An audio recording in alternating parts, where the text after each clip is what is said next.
Welcome back to Running Remote Online. It is 7 in the evening in Europe. It is 10 in the morning in California, 1 in the afternoon on the East Coast of the United States, 6 o'clock GMT. Okay, although any friends in England, they're already in the pub at this point. I get it, no worries. And we will be talking momentarily with the CEO and founder of Wrike, Andrew Filev. Andrew, you're in California, though. How are you, man? Beautiful. Great weather, good day, ready to go. Awesome. Give me just a minute to remind everyone to download the Swap Card app. I just now received a notification exactly for this talk coming up at stage 1. The Swap Card app allows us to, 1, have a much better grasp on what's going on with the event, and two, it allows us to have that interaction that's so key for this event and for these running remote conferences, right? Because there are so many conferences around the world that have gone virtual, but a lot of times they lack the essential networking that happens in person. Use Swap Card, make connections, ask questions of our speaker coming up momentarily.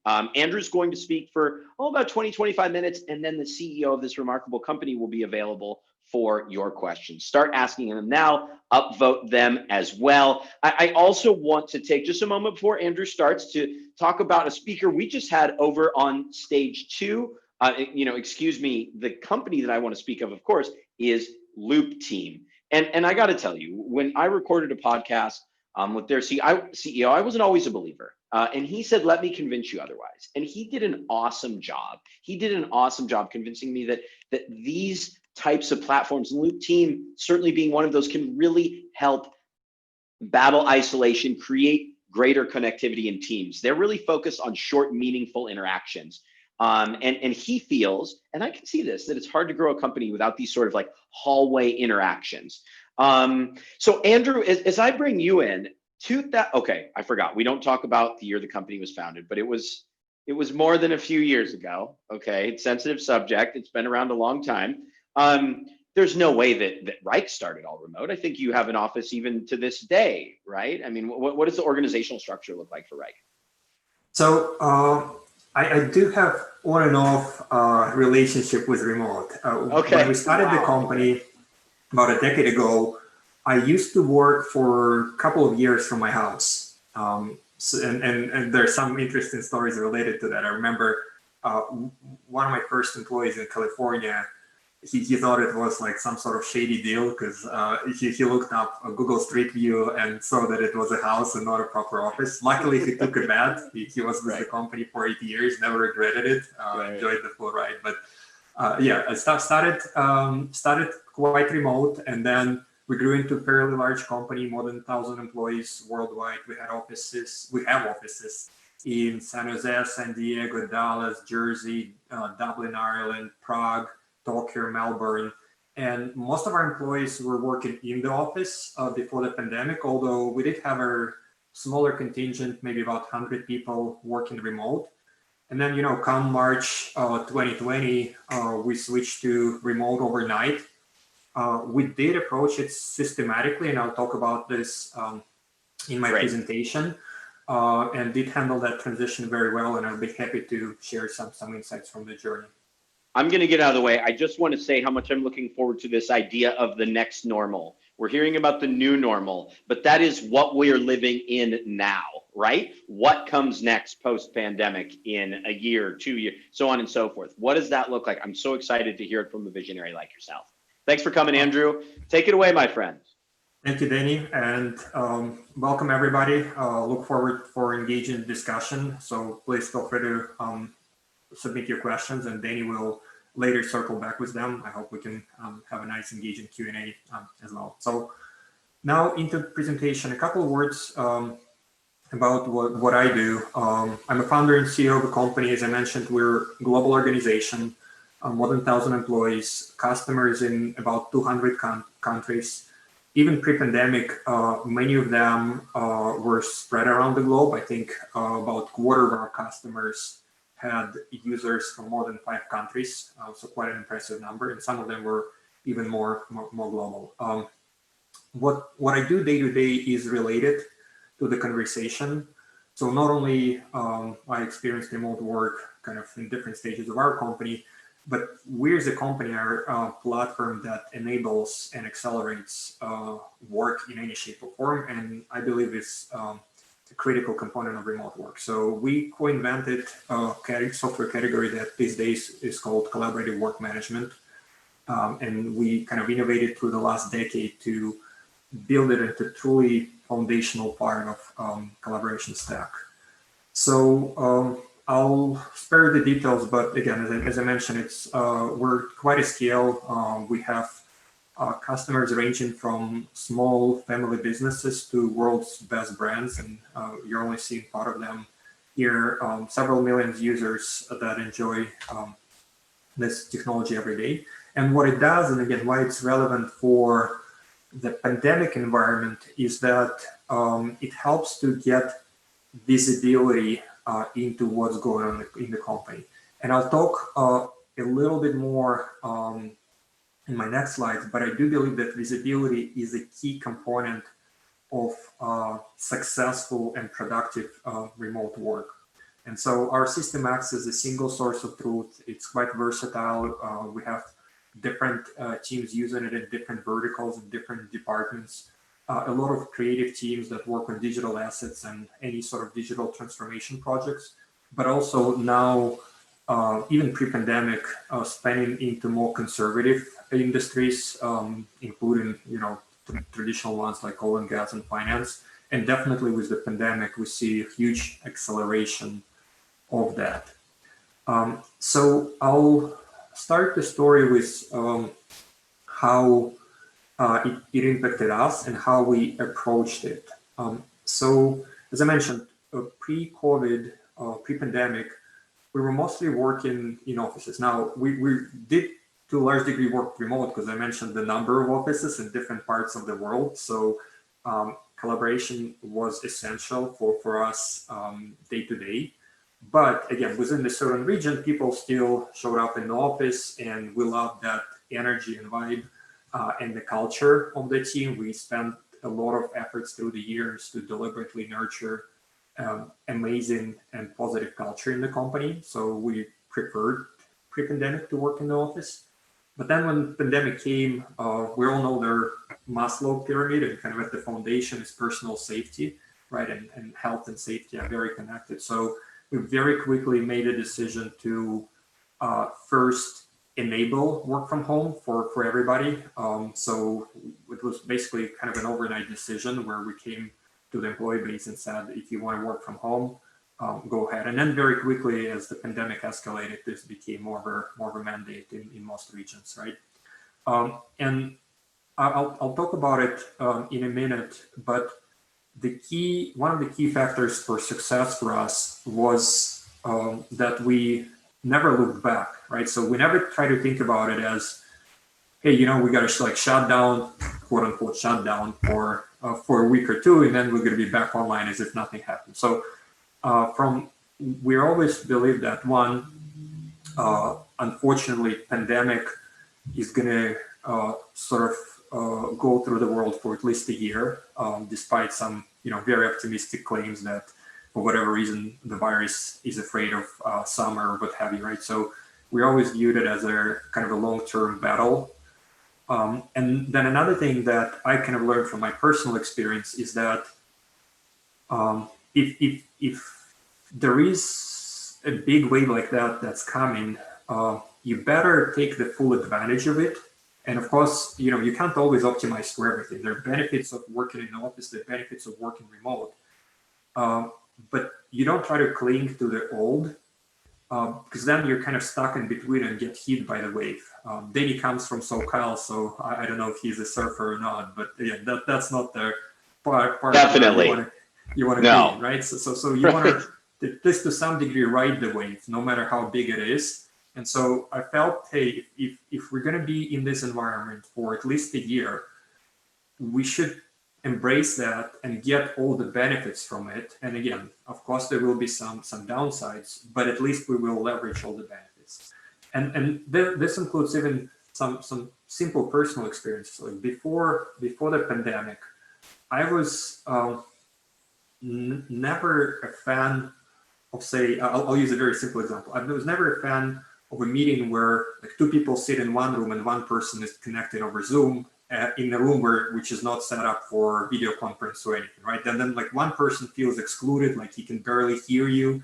You cannot see them because like you're looking at this tiny laptop screen between two of the people in the room. Like whenever my team kind of stepped into my office and asked to do that, I'm like, no, we either have a proper Zoom call where like we can do it from our own workstations where I'm dialing in, you're dialing in, she's dialing in, or we go into the conference room and again use their technology, or we're like don't do it, right? So I don't believe that sort of getting stuck in the middle is super helpful, both at the like those little tactical level and kind of strategically. I don't believe that it's a good idea to pretend that you're working in the office with like when 70% are in the office and 30% are not in the office, right? So again, that was kind of one of my thesis around the pandemic. There are always going to be a certain percentage of people who, whether it's the real health risks or perceived risks, they're not going to be comfortable. And not only that, but some people might need to shuffle because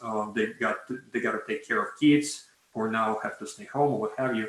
And so at any point of time, 15 to 70% of the employees, or not employees, I should say teammates, the part of the team, if a significant percentage of the team, it's not predictable, they're going to be in the office or remote, it's better to optimize for remote work and then just use office as a perk and benefit line. Like you want to come to office, sure, go ahead and do that, but you the processes and the culture set up in a way that even if you work from the office, you're still kind of a remote team. Again, even if 50% of that team is in the office in that particular day and time, it's still kind of a remote team where the processes are optimized for that experience. And again, I saw kind of the same issue going beyond work where like I emailed their school principal where my kids go to, because again, I think he and the school itself kind of cling to their past normal, and because of that was stuck in between as opposed to kind of understanding how this thing's gonna unroll for the next 3, 6, 9, 12 months, and also coming up with the experience that will embrace the new norm without looking back. Anyways, going back to our offices, as I said, we were had quite a global exposure, which is also interesting and helpful because, as you might have heard, Japan was ahead of other countries in a bad way, but then sort of Czech Republic had an escalation, then US had escalation. So we see different stages of the virus. We see different local regulations of how countries and counties are fighting with the virus and which succeed and which don't. So that kind of helped us. But again, we're a global company and we wanted a unified global policy. So for us, the decision was clear that we're uniformly going to allow people to work from home. Now, again, certain offices might be closed or open based on the local regulation, but that's kind of a side note as opposed to the whole company is enabled and encouraged to work remotely. And also, again, as a side track, and I'll talk a little bit about that at the end of my presentation. But important part for me as a CEO was not just how do we manage productivity, but also where and how do I lead the business, right? Because pandemic is a huge economic disruptor, and I'm sure that it will recarve a lot of industries. Whenever something as big and powerful and negative comes in, there's always sort of a lot of turbulence, right? And again, some companies cling to the past and they oftentimes lose and unfortunately might sort of shut their doors or at least be significantly hurt. And then there are companies that understand the challenge, but also trying to look at where the things are going and try to build new businesses.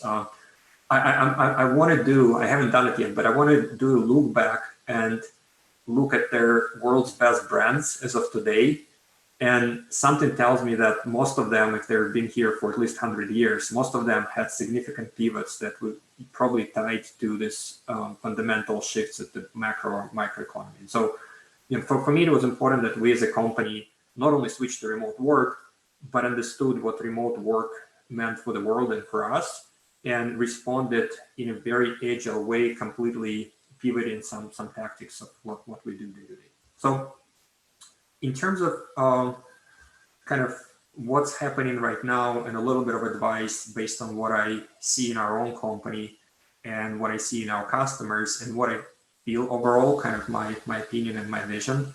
First topic I'm very passionate about is the rise of surveillance, because I think it's a completely unproductive and disruptive, and it's kind of the opposite of what companies need to do. There was this whole article in Wall Street Journal, and I'm sure there were many other prints that kind of reflected that, how with COVID, the unfortunate response for some of the companies and some of the leaders was to embrace their employee surveillance technologies, right? Try to understand what employees are doing. And I personally believe that it's the exact opposite of what you're supposed to be doing. Any of you who try to be good managers, good leaders, and are kind of familiar with this idea how high performance teams are operating much more productively than low performance teams, even if the individuals are the same, right? And a big part of high performance teams is the trust.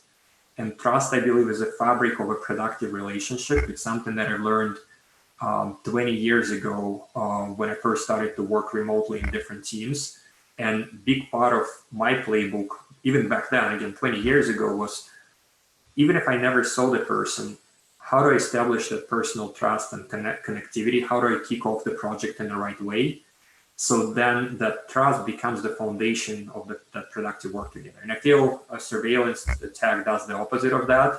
So if you ever consider it, my personal advice is kind of a no. But then again, if you're new to remote work, or if you just want to be a better manager, then quite logical question is, okay, if like my job as a manager is to get us to the results. So if I don't know what the employees are doing, how do I do that, right? And I think this is where the framing the problem in the right way gives you immediate answer, right? So yes, you absolutely, as a manager, you need to know what's going on, but it's not about whether a person is on Facebook or here or there, right? The question is, what is the objective? What is the outcome? What is the plan to get there? And where do we stand in that? So in our company, we use OTR methodology. Many of you are probably familiar with it, objective and key results. I'll give you kind of a brief rundown of what it is. But before I go there, just want to say that when we switched to remote work, this was part of their playbook and the message. So we did have OKRs, but with the years, we're better at it or we're worse at it. Some people do it, some people don't. The same day I announced at the global all hands, I announced to all employees that we're shifting to remote work. The same day I reiterated that we're going to require every manager to have very clear OKRs and publish them for their consumption of their team, their managers, their employees, and anybody else. So that was very key for us. Kind of a brief rundown of primer on OKRs. It's basically outcome-focused methodology. We use them on a quarterly basis.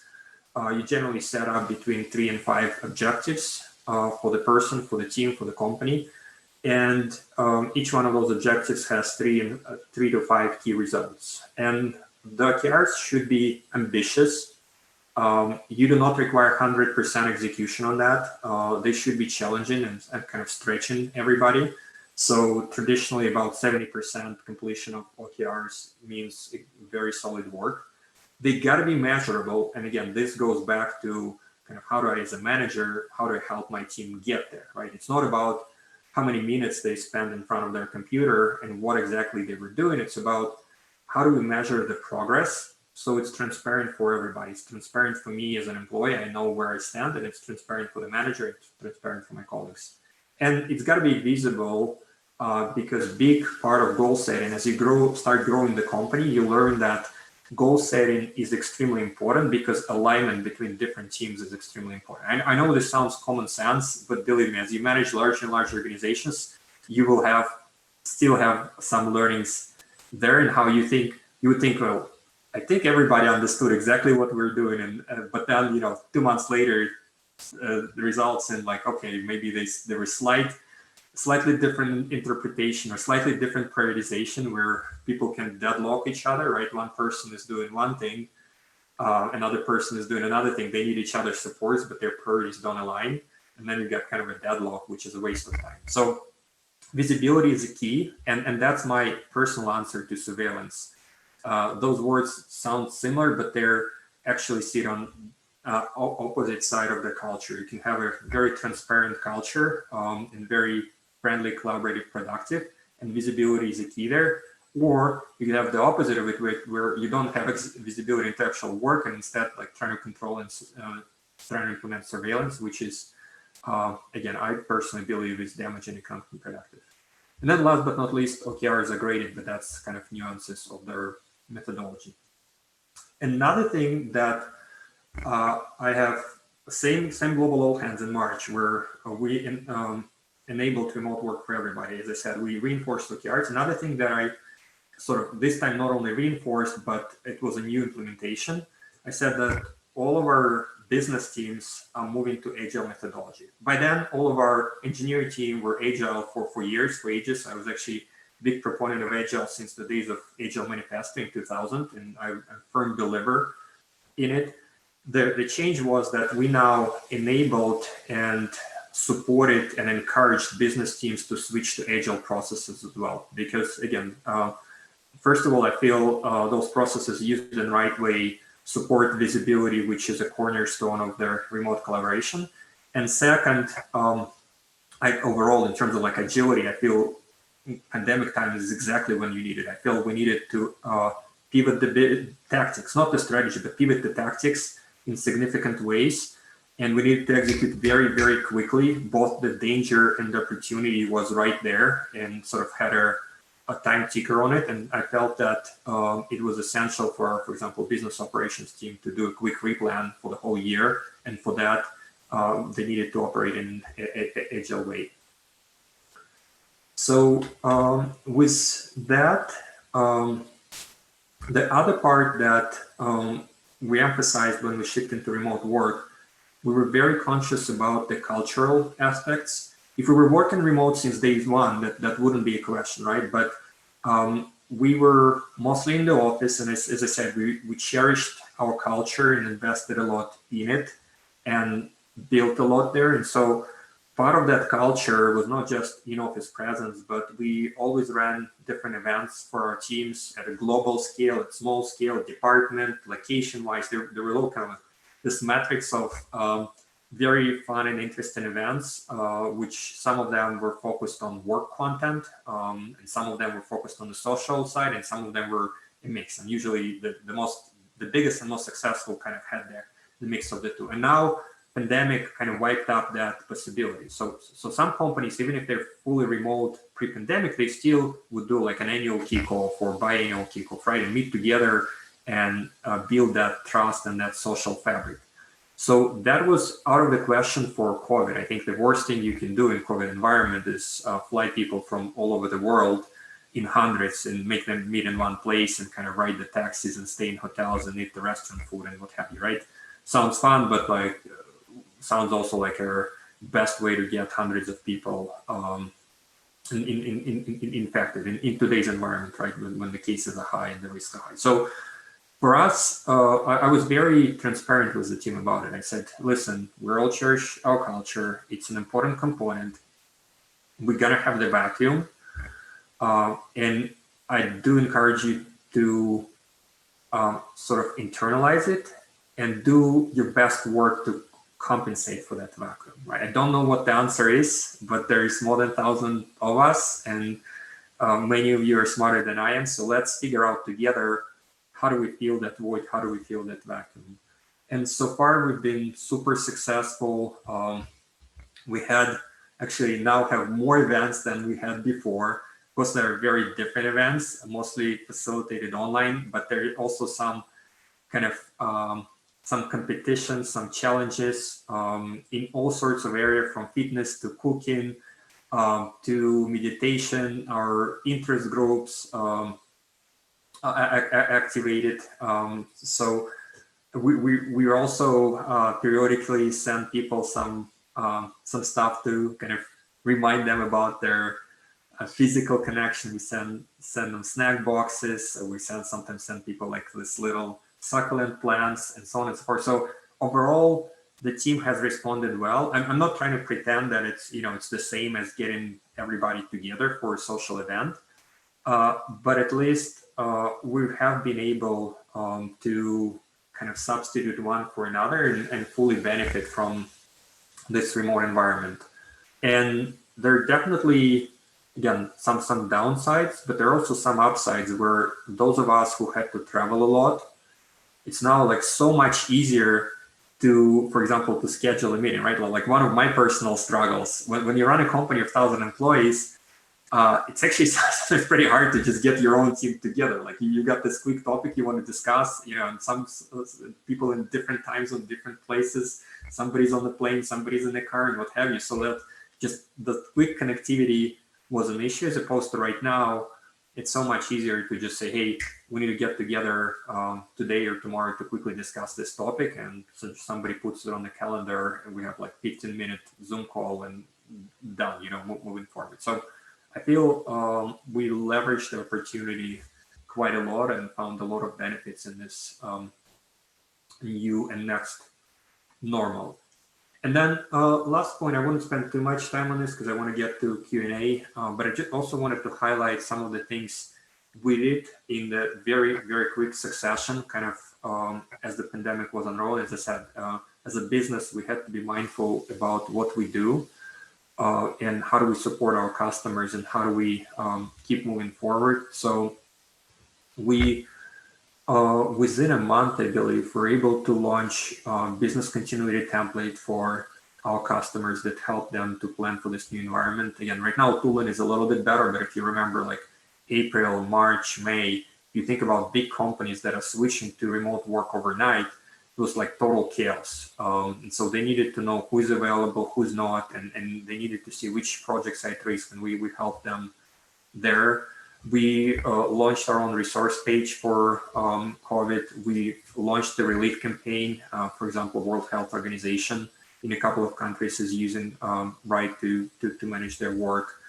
And we've done a lot of other sort of completely new things that would be challenging even in non-remote work. So we ran our first remote hackathon. We usually run kind of in-place developer hackathon within the company every year. It's a big event, very exciting. And so this year we had to run it remotely. So we did remote hackathon for remote work. So the topic, the theme was what can we do to make remote work better for customers? Out of it came some very interesting projects, and at the same time, we completely refreshed the brand, which is a big project. If you if your website has more than 10,000 pages, and that's just the internal assets, there are also external assets. So we did their brand refresh. We did the UX update where we want to make the product much simpler. As right now, we're going into much wider deployments within the organization. So we introduced new navigation and other simplifications so that anybody in the company can benefit from it. And done a lot of other things that, again, would be an achievement even in non-remote times, like introduced a lot of AI features in the product and so on. So that's my brief story. I could talk about it for hours, but I wanted to close up my talk track and open up the questions. So then if you don't mind reading some of those. We could listen for hours. Well, okay. Today I've been listening to 7.5 hours of talks, so maybe like in general but no, really, I mean, this has been you guys are such a fascinating case study, right? For a big company with global offices that has deeply built-in processes and structure, and really and is a technology company, but now has had to say very quickly, oh boy, we need to rethink this, right? So, for those that have been and are in the remote consulting space, I think wrike is really fascinating, a really fascinating study in this regard. How long did it take you to build all of these processes and this structure, right? Because this is a mammoth HR effort, especially across like 10 countries. Mm-hmm. For us, it was very quick, literally overnight. And I'll tell you the tenets of that successful transformation. So one, Yeah, just to be honest, right? I do think we benefited from the fact that we were already had very good infrastructure, right? So we're obviously as a collaboration vendor ourselves, we were through and through kind of cloud-based, best-in-class systems across the board, right? Obviously collaborative work management, but also best-in-class CRM, good office suite, and so on and so forth. So overall, the tech stack was ready, but the processes, you're right. So for example, our sales organization, our sales leader was like, wow, I've got, he obviously had different employees. Some of them traditionally were remote, like your enterprise field sales, they're generally spread across the country and globe. But he also had like sales development reps, which were 2 years out of college, right? And for them, that enablement is a key component, that personal coaching, being able to be in the same melting pot, when they feed off each other and their managers. And so that was a big transition. So I'll say something that sounds philosophical, but I do think it's that is their big part of the success. It was the fact that we didn't look back. It was the fact that we said, this is going to be the new normal. More likely, it's going to be the next normal, not just the new normal. So we want to invest in it as opposed to try to cling to what happened, right? And so we just basically looked at our processes and very quickly figure out their areas where we need to step up. And again, as I said, a couple of things were, one was that implementation of Agile in the business teams. Another one is just re-rolling OTRs. Because in my opinion, managing the remote workforce is to some degree very, very similar to managing in-office workforce. Their biggest change and challenge is that all the little cracks become huge sort of gaps, right? It's just so much stress in the system that those little things starts, like you got some dysfunctional relationship in office.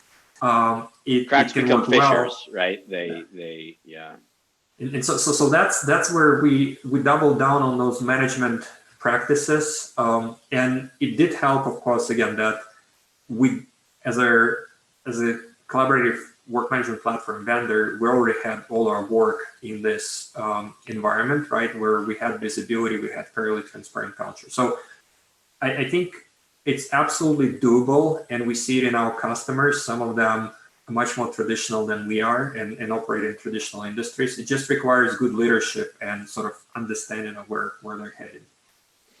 We do have a couple questions to get to here. What tool do you use to document OKRs and share them with everyone in your company? Or another question.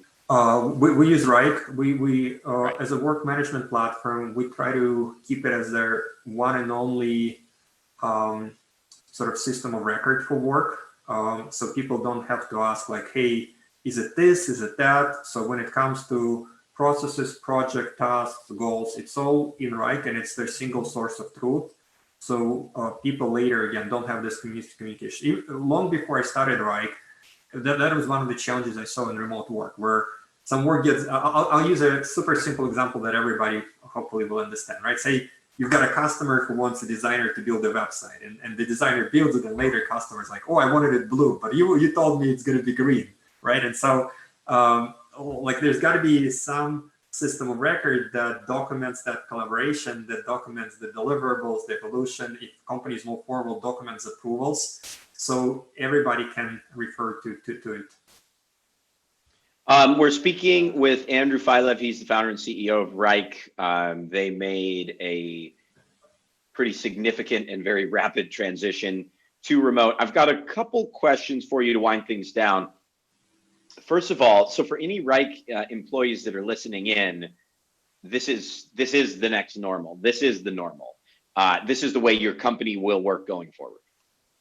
Yes, and we are now thinking, there's no any official announcement, but we're also rethinking how we can transform physical spaces as well to optimize for that, right? Because we're still obviously going to have physical space, and I do think when the company can afford it, it's helpful for culture and a lot of other things, but also how do you blend the two norms together, right? So kind of thinking post-pandemic and post-recovery, how do you take all the benefits of the remote work and how do you merge it with the benefits of physical spaces and kind of bring the two together again without being stuck in between? And how do you justify that with your CFO and controllers? There are a lot of forthcoming conversations there. Hey, we just have a few minutes left, but I just want to also say that there was something so cool earlier today on the super secret third stage. There was a panel discussing remote work, all in Russian. You were a part of that panel. You were the leader of the panel. I came there. I had no idea what was going on. I'll just be completely honest. But like, tell me in a couple minutes, like what was discussed? What's the state of remote work in Russia and Ukraine? Yeah, I deliberately kept a little bit quieter because one of the interesting considerations is that culturally, right, it's a different country, and again, we have offices in different parts of the world, and so in US the culture is generally kind of more technocratic, if you will, although it would be absolutely wrong to think that every single company is that way. There are still companies that operate with paper. There are still companies that operate very traditionally and hierarchically, but the general sort of temperature is US is more technocratic, right, and more meritocratic, as opposed to their countries and cultures. For example, Russia, where the work structure is more hierarchical, right? And sort of there's oftentimes in some of those countries there's almost like generational division, which again it exists in all countries, but I think in states it's kind of started to blend better, and it blends across the world. But again, in some countries you can almost see like a huge difference. Like in Japan, there's like new generation of companies, right? And then there's sort of like traditional companies, and they speak differently, they dress differently, they have offices in different parts of Tokyo. So just by the zip code, you could probably guess which one is that sort of new technocratic generation. And so it was very interesting for me to listen from their panelists from companies like Nissan in Russia who do production in sort of this more conservative environment. How do they transition to that next norm? And the biggest takeaway is that everybody has to do it now, and that once people embrace that and understand that, you'll be surprised. They are themselves surprised at how successful they are. And again, that I think is the biggest cultural change, because irregardless of your generation, for the next 12 months, you're going to experience that you'll have to embrace it, or your business will suffer and your career will suffer. Right. It's sink or swim. It's sink or swim at this point in a lot of ways, isn't it, Andrew? Andrew, thank you so much. This is fascinating. I know so many of us are fans and users of wrike, and we really appreciate you really opening up to what's happened with your company during the pandemic. Fascinating stuff. Thanks a lot. Okay, he is Andrew Filev. He's the founder and CEO of wrike. We're going to take a break. Coming up next, a fireside chat with the CEO of the Hustle, Sam Parr, will join us in just a few minutes. We will see you then. Thanks again to Andrew and the wrike team.